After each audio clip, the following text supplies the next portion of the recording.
The air shifted the moment I crossed into the forgotten town of Nighthawk.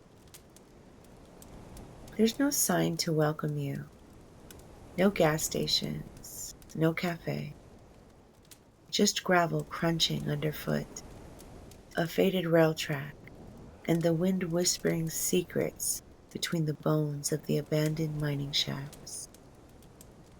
What was once a thriving little border town has been swallowed whole by time, and perhaps preserved by God Himself for such a time as this. I don't know what led me here, except the unshakable tug in my spirit. It wasn't a voice, not a vision, just a certainty. And by now, I've learned to trust the leading, even when it makes no sense.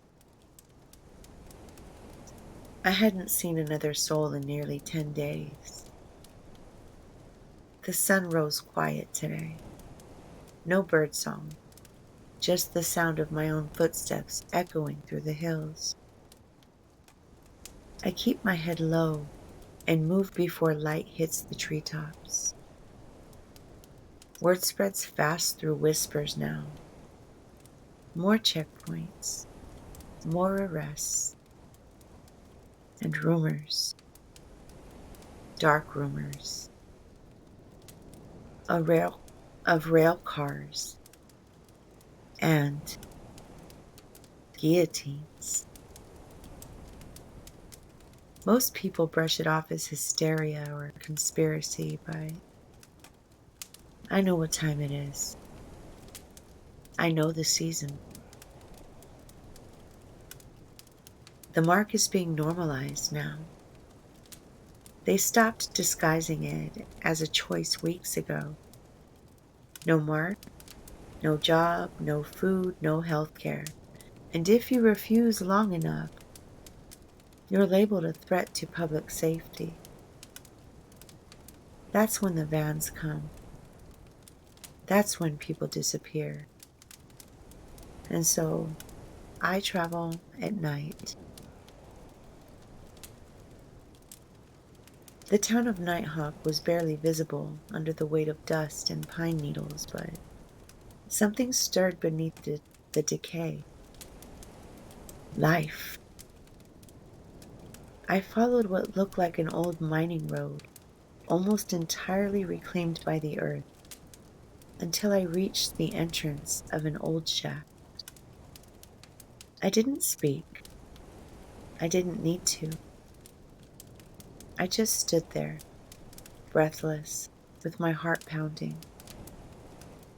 A small mirror peeked around the bend, then disappeared. Then a voice, soft, southern and steady, came from the darkness. Don't run. If the spirit led you, you're safe here. A woman stepped out.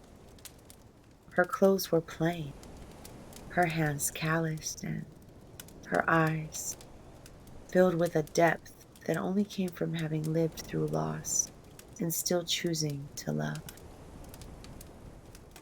Her name is Miriam. She brought me into what I can only describe as a sanctuary in the shadows.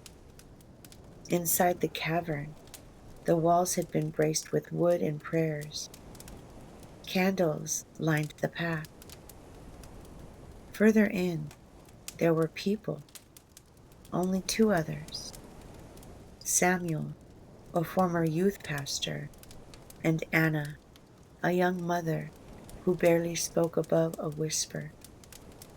They lived simply, root vegetables, filtered water from the mountain spring, and the Word, handwritten pages spread across a table like a feast. They didn't ask for credentials. They asked for my testimony. And when I told them my story, the dreams, the fleeing, the people I'd lost, They just nodded. They'd heard similar stories from others who had come and gone. The remnant is moving, scattered like seeds in the wind. Some make it north, others don't. Miriam said God told her to come here years ago, long before the collapse began. She didn't understand then, but she obeyed. And now, Nighthawk has become a refuge, invisible to satellites, untouched by patrols, and covered by grace. That night, we gathered in silence around the lantern light. Samuel opened a page of scripture, one I hadn't heard in a while. And the woman fled into the wilderness, where she had the place prepared of God. That's Revelation chapter 12, verse 6. It hit me like lightning.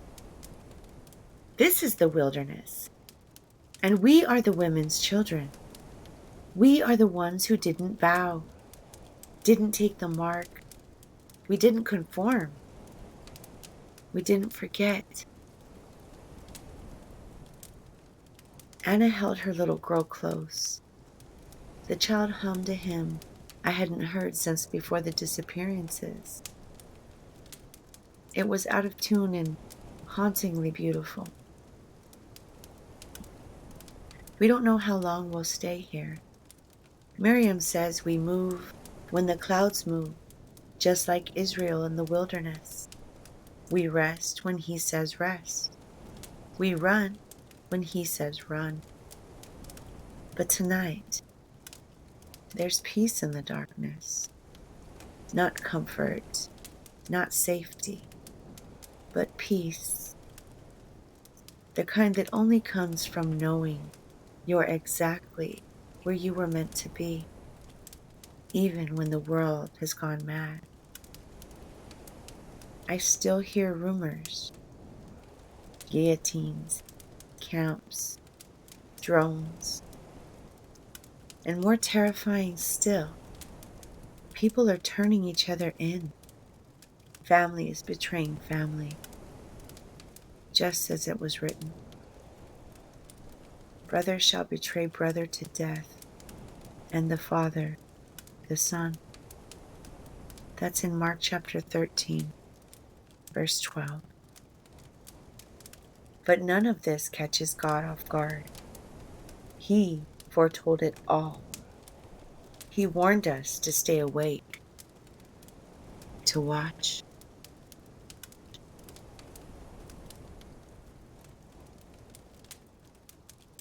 I miss my old life. I miss laughter in daylight, grocery store lines, church picnics. I miss my name not being on a list. I miss hugging someone without scanning the woods first. I miss being human in a world that hasn't lost its mind. But I also know this. I was never more alive than I am now. And I was never more certain of his hand. Tomorrow, Samuel says we'll begin copying the scriptures again. It's how they've persevered and preserved the word, page by page, verse by verse. When the time comes, it will be passed to someone else. The word will not die in the wilderness. God will not let it. Day 158 ends with gratitude. I found what few ever do in this hour. A flicker of hope, a remnant, a ridge of resistance, in a place the world forgot. God remembered.